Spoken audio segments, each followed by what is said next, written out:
To any of the Trump voters who watch my videos, can you admit for just 1 second that you just elected somebody to the highest office, potentially in the world, who has such thin skin that he is now crying because a bishop just told him, please have a little bit of mercy on immigrants, on trans people? I'm sure you guys have all seen this clip of a bishop confronting Trump to his face while Trump shifts around uncomfortably. And you know, it's pretty disgusting. For the party that claims to represent Christianity, it sure is weird that Representative Mike Collins tweeted out, the person giving this sermon should be added to the deportation list. All because the person, in a very gentle tone, said, I hope that you can have a little bit of mercy. Now, you guys have already seen this clip, so I won't play the full thing, but let me just play a few seconds so you can hear the tone of her voice, because that's something that Trump attacks as well. Trump attacks the tone of her voice, says she was being nasty and radical. Let me just play 1 second of this. The people who pick our crops and clean our office buildings, who labor in poultry farms and meat packing plants, who wash the dishes after we eat in restaurants and work the night shifts in hospitals, they may not be citizens or have the proper documentation. But the vast majority of immigrants are not criminals. Exactly. And the one who seems the most smug out of all of this is Tiffany Trump in the background. Look at this weird little smile on her face. JD Vance, they all just look so incredibly smug. It pisses me off. And they claim to be the party of Christianity, again, but Mike Collins says the person giving this sermon should be added to the deportation list, and Trump's response was no better. But really quickly, I have one question for MAGA. Which Bible verse says you're supposed to amass great wealth without redistributing a single penny of it?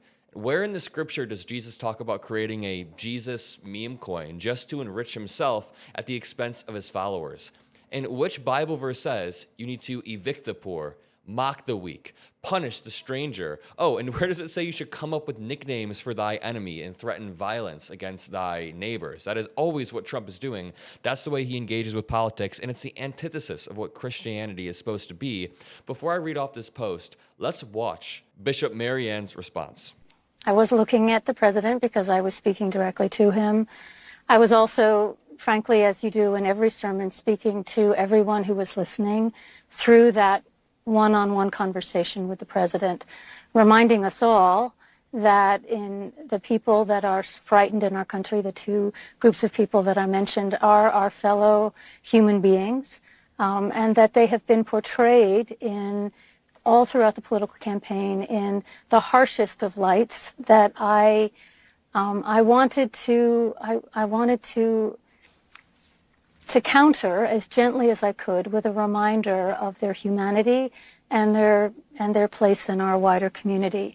And I was speaking to the president because I felt that he has this moment now where he feels charged and empowered to do what he feels called to do. And I wanted to say, you know, there is room for mercy.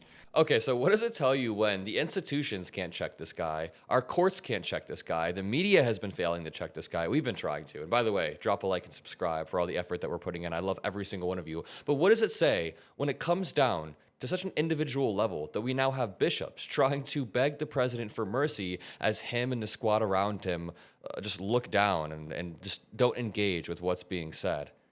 I mean, the looks on all of their faces. The one that really is pissing me off is Tiffany Trump. I don't know why. Why does she seem so smug back there? You guys get what I mean? But if we can agree on one thing about Bishop Marianne Edgar Boudet, it's that she's very soft-spoken and she's very genuine. She's not coming out there raging or breaking down. She's very genuine and soft-spoken. Yet Donald Trump's response was this.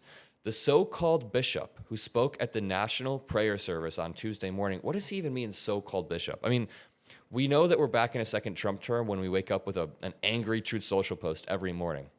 He says, the so-called bishop who spoke at the National Prayer Service on Tuesday morning was a radical left hardline Trump hater. Asking for mercy for immigrants and LGBTQ people is radical left now? She brought her church into the world of politics in a very ungracious way. I'm sorry, you brought your world of politics into her church. You have your sons, Dumb and Dumber, Beavis and Butthead, whatever you want to say. You have your vice president next to you. What do you mean she brought politics into the church? He then says, and this is why I was talking about her tone, he then says she was nasty in tone and not compelling or smart. She failed to mention the large number of illegal migrants that came into our country and killed people. Many were deposited from jails and mental institutions. It's not true. That is not true.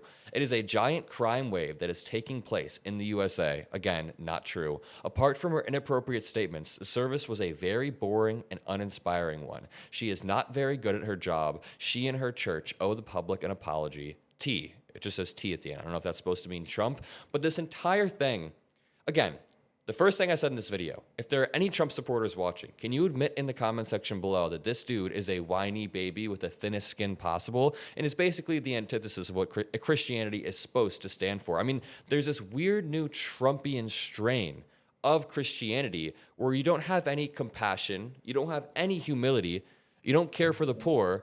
These are values that Trump and his supporters trample on a daily basis, and I'm glad that the bishop called him out. Let's finish this clip. There's room for a broader compassion. We don't need to portray with a broad cloth in the harshest of terms some of the most vulnerable people in our society who are, in fact, our neighbors, our friends, our children, our friends' children, and so forth. So you spoke, I like how you use the word gently, because it was gentle. I mean, it was intense and passionate, but yet it was gentle. It was not ugly or confrontational. It was not ugly or confrontational at all until Trump made it, until Trump is the one who launched these attacks, because what the bishop did was simply just remind Trump what leadership is supposed to look like, what moral leadership is supposed to look like, because her words weren't partisan. The idea that you should be decent in mercy, that's as Christian as it gets. That is not partisan whatsoever. And instead of engaging in the substance of her message, the MAGA world decided to attack her character. They decided to say she's not very good at her job, she's a radical left hardline Trump hater, and that she needs to be deported. I mean, seriously, if you're an adult Trump voter, how can you not see through this? How can you not see through who the real Christians are in this case? But if we can just zoom out for a second, I have a few broad takeaways other than the fact that we are definitely back in a second Trump term because he is raging every single morning despite being the most powerful dude in the world. But a few things.